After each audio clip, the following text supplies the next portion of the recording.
I'm prejudiced. I'm a Pennsylvania German, I can't help it.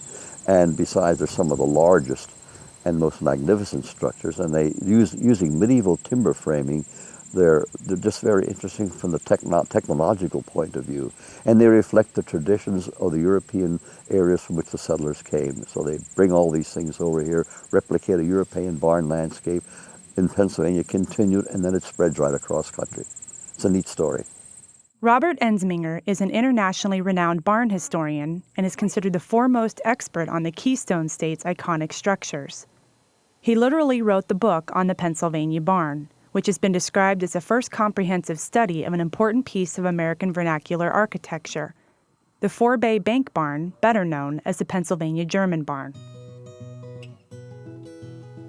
Market to Market tagged along as Ensminger toured Pennsylvania's picturesque Ole Valley, showcasing some of his state's architectural treasures, many still in use today.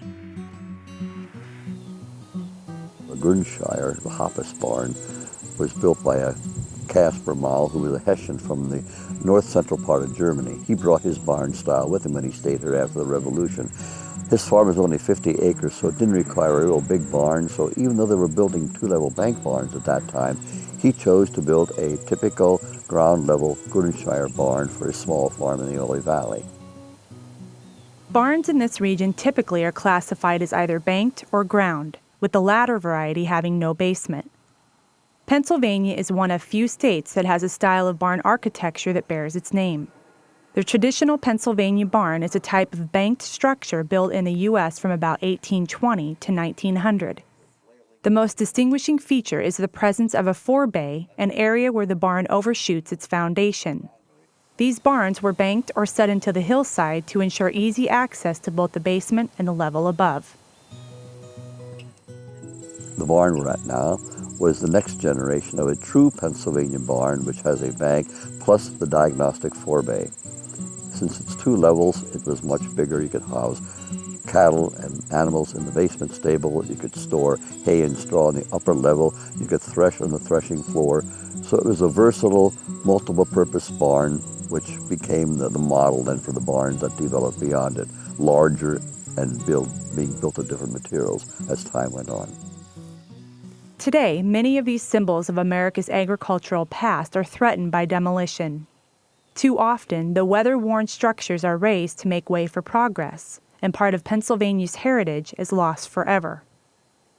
Well, they preserve the past. In terms of the traditional building forms, they show how technology was used in farming back in the good old days.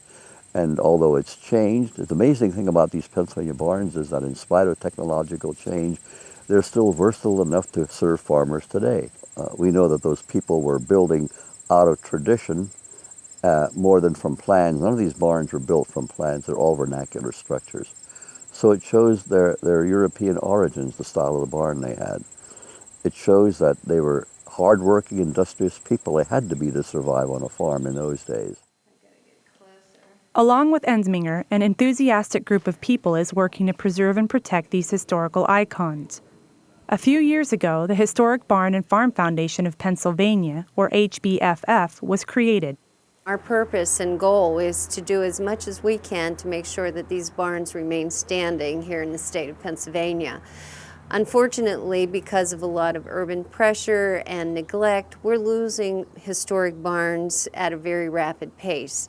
We are here to try and slow that down, and even if it means retrofitting these historic barns to other uses, we want to try and keep as many of them standing where they were erected in the first place, and if not, at least move to a place where they can be preserved. The HBFF works with many local, state, and national organizations to record and save these historic structures. In 2007, its board of directors developed a standard survey to help owners share information on their individual barns. They wanted an inventory of the kind of barns that remain on the Pennsylvania landscape, their locations, and reasons farmers keep them as integral parts of their farming operations. The Foundation's also going to be working very closely with our congressional delegation to get them to put the money where their mouth is, I guess is the best way to say it. Miller served in the Pennsylvania House of Representatives for 14 years and was chairman of the Center for Rural Pennsylvania. She hopes her background will benefit the foundation. In both the 2002 and the 2007 Farm Bills, they put language in for historic barn preservation grants. The funding never materialized between the last Farm Bill and this Farm Bill, and we're hoping that in 2009 Congress will actually go ahead and put money toward that grant program. A familiar sight on many Pennsylvania farms, barn architecture is as varied as the heritage of the farmers who settled the state's early frontier. The timbers and stones taken from the land combined with hard labor resulted in long-standing storage buildings that provided a safe haven for harvested crops and livestock. There are two barns on the property, one 1787 with a date, one 1837 with another date. One's an early Schweitzer barn of stone construction, a classic stone Schweitzer. The other is a typical standard Pennsylvania barn of the earlier 1800s. Somebody had time during the winter working in this barn to take the time to scribe or scratch and carve the initials and the names. Samuel Bartlett, 1818. Jacob Bartlett, 2025. Last June, the HBFF welcomed the National Barn Alliance to Pennsylvania for its annual conference. For the first time, these two nonprofit associations brought together enthusiasts from 7 states and the District of Columbia. We want to make it a bit more uniform with what the National Barn Alliance is doing. We want to try and determine where throughout the Commonwealth of Pennsylvania these barns are located and then get them recorded.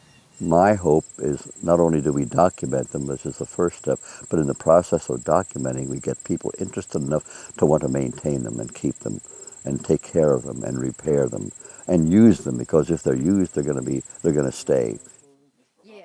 From Market to Market, I'm Laurel Bauer-Bergmeyer.